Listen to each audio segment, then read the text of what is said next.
علی بھی سوال ہے، اگر نماز کی حالت میں زکام کی وجہ سے 3 بار سے زیادہ ناک پہنچنی پڑ جائے تو کیا نماز ٹوٹ جائے گی؟ یہ فقہ حنفی نے مشہور کیا ہوا ہے کہ جی آپ نے 3 دفعہ اگر ہاتھ اٹھا لیا تو آپ عمل کثیر کر لیں گے، اور عمل کثیر جو ہے نماز کو مکروہ تحریمی واجب الادا کر دیتا ہے. یہ اس کے پیچھے ان کے پاس کوئی دلیل نہیں ہے کتاب و سنت سے، یہ محض ان کا باطل مسئلہ ہے. ٹھیک. اور پھر جب ان کو کہیں گے جی اس طرح کرنا ہے تو وہ کہتے ہیں جی عمل کثیر سے بچنے کا طریقہ یہ ہے کہ آپ ہاتھ اٹھا کے یوں نہ پوچھیں، بلکہ ہاتھ کو ایسے جسم کے ساتھ یوں ایسے لے لیں. وہ سر طریقہ لکھے ہے تسی ہسدے پہ ہو. وہ کہتے ہیں یہ اٹھانا شمار نہیں ہوگا.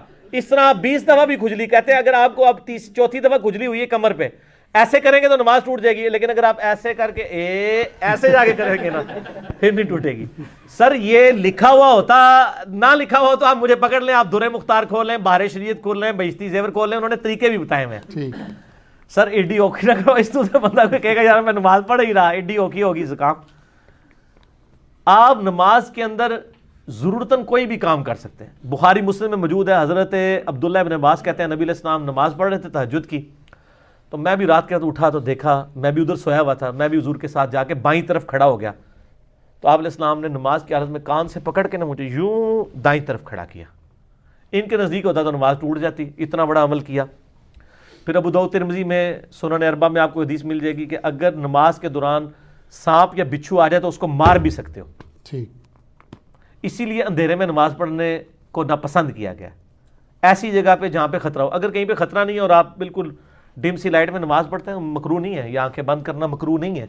وہ آنکھیں بند کرنے کو اس لیے یعنی علماء نے فقہاء نے یعنی اس لیے لکھا ہے کہ ہو سکتا ہے کوئی اس طرح آ جائے. جی. اور پھر آپ کو خطرہ یہ بھی ہوتا ہے کہ آپ رفع الیدین سے نماز پڑھ رہے ہوں کسی ایسی مسجد میں کہ جہاں پہ بغیر رفع الیدین والوں کی مسجد ہو، پھر تو آپ کو آنکھیں کھول کے نماز پڑھنی چاہیے. بلکہ سنن نسائی میں حدیث ہے کہ نبی علیہ السلام نماز پڑھتے ہوئے بغیر گردن ہلائے آنکھوں سے ادھر ادھر دیکھ لیا کرتے تھے. یہ بعض کا ضرورت بھی پڑ جاتی ہے، یعنی آپ نماز پڑھ رہے ہیں تو آپ کوشش کریں آپ گھڑی کے سامنے نماز پڑھیں. اگر یعنی آپ کی گھڑی پہ بھی اگر آپ کو نظر دورانی پڑتی ہے کہ جماعت کا ٹائم نہ ہو جائے تو یہ جائز ہے. گردن نہ ہلے، یہ عمل کثیر نہیں ہوگا. اس طرح زکام اگر کسی کو ہے وہ بار بار پونچھتا ہے تو کوئی حرج نہیں اس کے اندر، پونچھ سکتا ہے.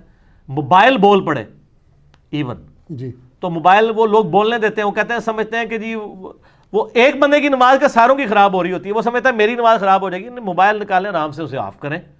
ویسے تو امام مسجد کی ذمہ داری ہے، میں تو جتنی بار بھی جماعت کرواتا ہوں نا موبائل کے حوالے سے اناؤنسمنٹ کر دیتا ہوں کہ موبائل اپنے سائلنٹ کر لیں یا بند کر لیں. مسجد میں جاتے ہی بند کر دینا چاہیے تھا. ایک نئی مصیبت مسلمانوں کے اوپر مسلط ہو گئی ہے. تو اب اجتہاداً جس طرح آپ صف سیدھی کرواتے ہیں موبائل بھی بند کروایا کریں.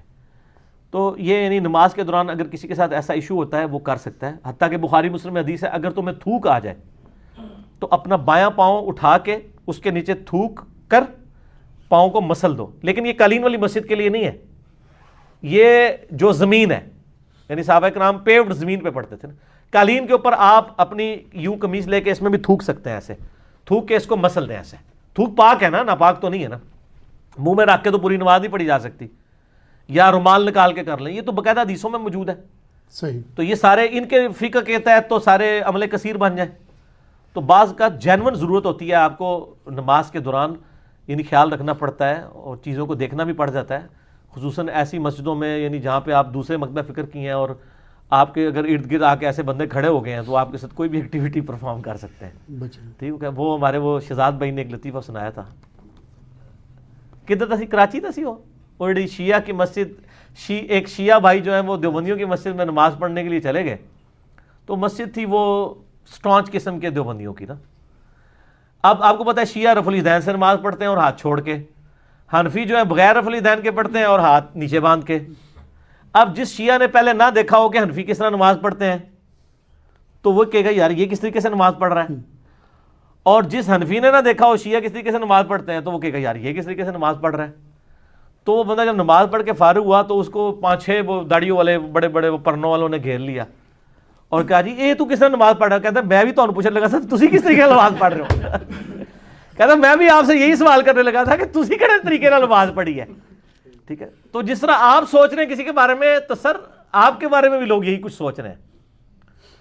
اگر آپ کہہ رہے ہیں نا سوائے ابلیس کے جہاں میں سبھی تو خوشیاں منا رہے ہیں تو سر وہ بھی آپ کے بارے میں یہی سوچ رہے ہیں کہ آپ بھی ابلیس والا کام کر رہے ہیں. دونوں ایک دوسرے کو ابلیس کہہ رہے ہیں. اگر حسام الحرمین میں یہ لکھا ہے کہ یہ واجب القتل ہیں دیوبندی، تو المہند المفند میں بھی لکھا ہوا ہے کہ بریلویوں کے جو بڑے بزرگ ہیں یہ شیطانی لشکر ہے جو ہم پہ حملہ آور ہو گیا. تو دونوں نے ایک دوسرے کو ٹائٹل دیے ہوئے. سر پھر ہم تو پھر آپ کو پتہ نا حسب حال ہی کرتے ہیں سوالات کے ساتھ.